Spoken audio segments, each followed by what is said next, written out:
BTV देख रहे सभी दर्शकों का स्वागत। मैं हूं लवदी बडियाल। बुलेटिन की शुरुआत करते हैं हेडलाइंस के साथ। वीडियो कॉन्फ्रेंसिंग के जरिए 70,000 से अधिक युवाओं को प्रधानमंत्री नरेंद्र मोदी ने सौंपे नियुक्ति पत्र। राजस्थान के मुख्यमंत्री अशोक गहलोत ने जयपुर में एक प्रेस कॉन्फ्रेंस के दौरान मणिपुर हिंसा को लेकर प्रधानमंत्री नरेंद्र मोदी पर साधा निशाना। दिल्ली एनसीआर में नहीं टला बाढ़ का खतरा। हथनी कुंड बैराज से लगातार पानी छोड़े जाने के चलते एक बार फिर बन सकती है बाढ़ की स्थिति। सुप्रीम कोर्ट में यासीन मलिक की व्यक्तिगत पेशी मामले में लापरवाही को लेकर 4 अफसर किए गए सस्पेंड। अब खबरें विस्तार के साथ। प्रधानमंत्री नरेंद्र मोदी ने वीडियो कॉन्फ्रेंसिंग के जरिए रोजगार मेले में 70,000 से अधिक युवाओं को नियुक्ति पत्र सौंपे।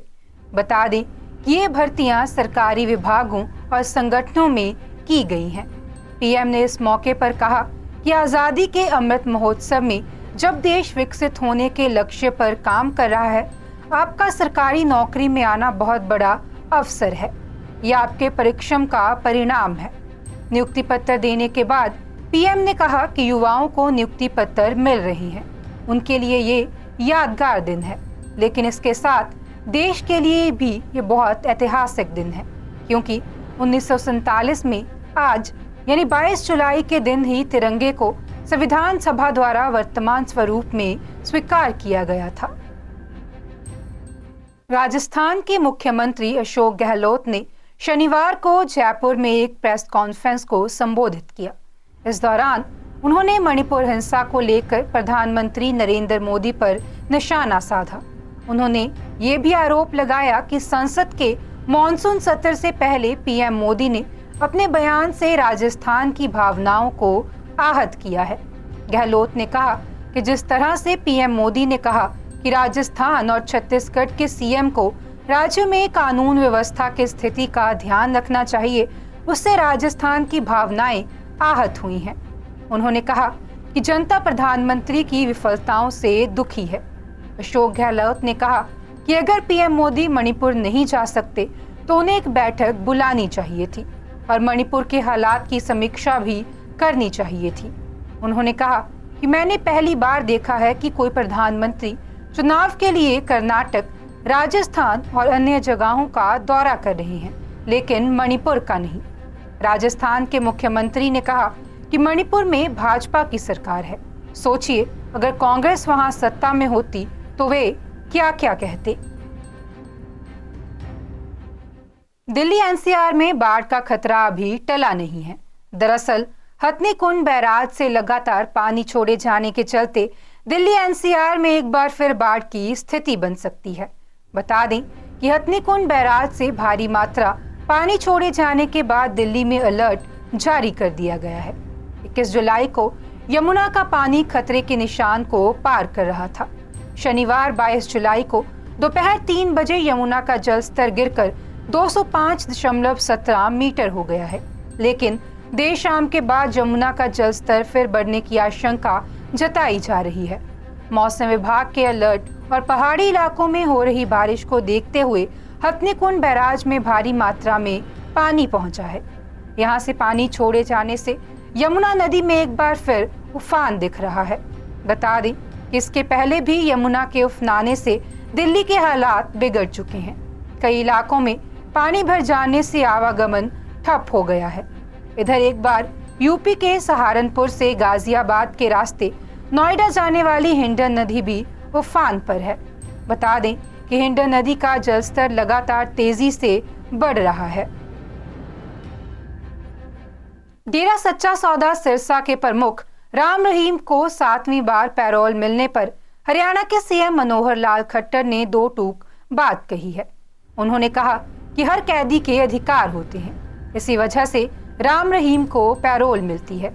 इतना जरूर है कि हम उनके सिरसा स्थित आश्रम में आने की परमिशन नहीं देते।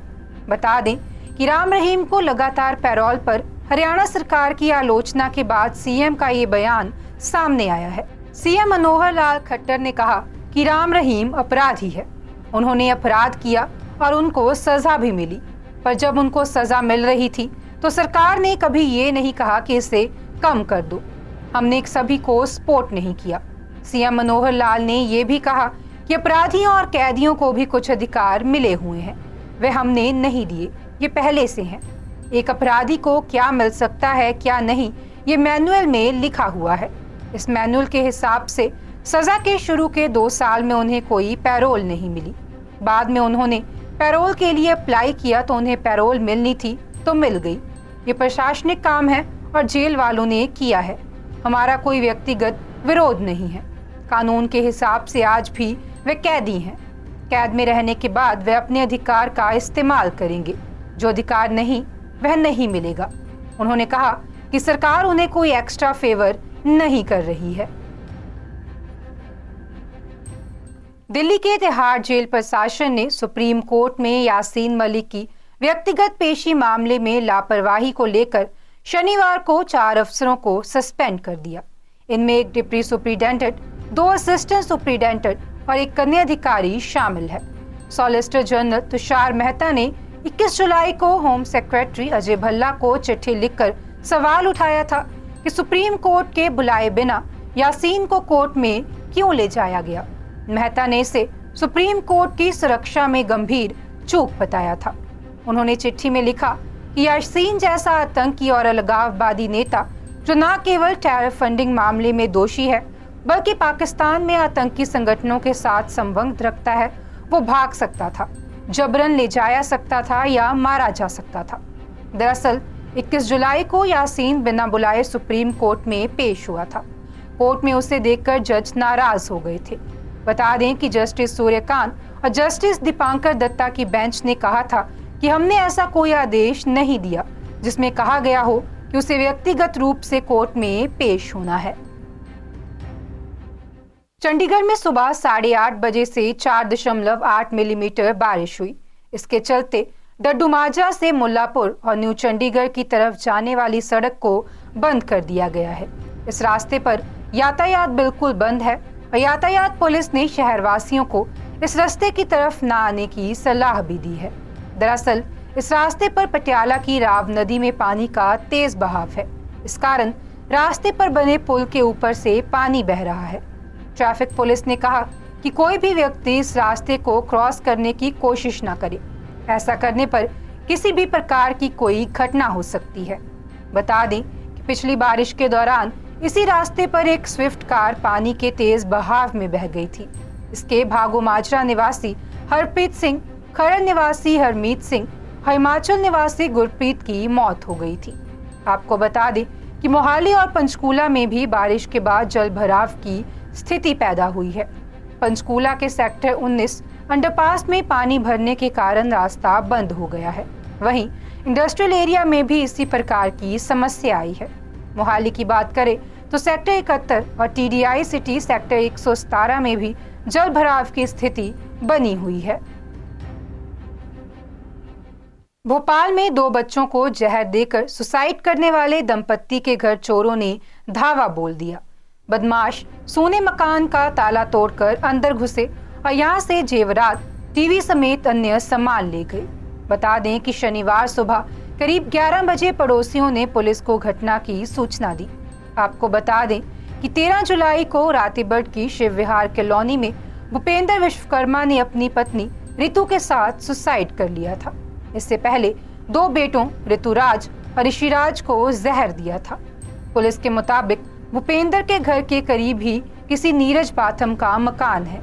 नीरज ने बताया कि वे परिवार के साथ कोटरा में रहते हैं, इसलिए रातीबड़ का मकान पिछले कई दिनों से बंद है। शुक्रवार शनिवार की दरमियानी रात बदमाश नीरज के मकान का ताला तोड़कर अंदर घुसे। यहाँ पूरे मकान को खंगाल डाला। यहाँ कुछ नहीं मिला तो यहीं से बदमाश छत के रास्ते भूपेंद्र के मकान में दाखिल हो गए। बता दें कि घटना के बाद से भूपेंद्र का मकान भी बंद पड़ा है। बदमाशों ने यहाँ भी पूरा सामान बिखेर दिया। बता दें कि भूपेंद्र के घर से बदमाश एलईडी टीवी समेत अन्य सामान ले गए। कमरे में रखी अलमारी का लॉक तोड़कर तलाशी ली। भूपेंद्र के रिश्तेदार मदन ने बताया कि भूपेंद्र की पत्नी रितु जेवरात पहनती थी, जो अलमारी के लॉकर में रखे थे। सभी जेवरात गायब हैं। हालांकि ये पता नहीं चला कि जेवरात सोने चांदी के थे या आर्टिफिशियल। पुलिस का अनुमान है कि आरोपियों ने घर से बाहर निकलते समय भूपेंद्र के मेन गेट का ताला तोड़ा है। बता दें कि चोरी किए गए माल की कुल कीमत का खुलासा नहीं हो सका। पुलिस ने मामले में केस दर्ज कर लिया है। एसएलएल की टीम ने भी स्पॉट का निरीक्षण किया है।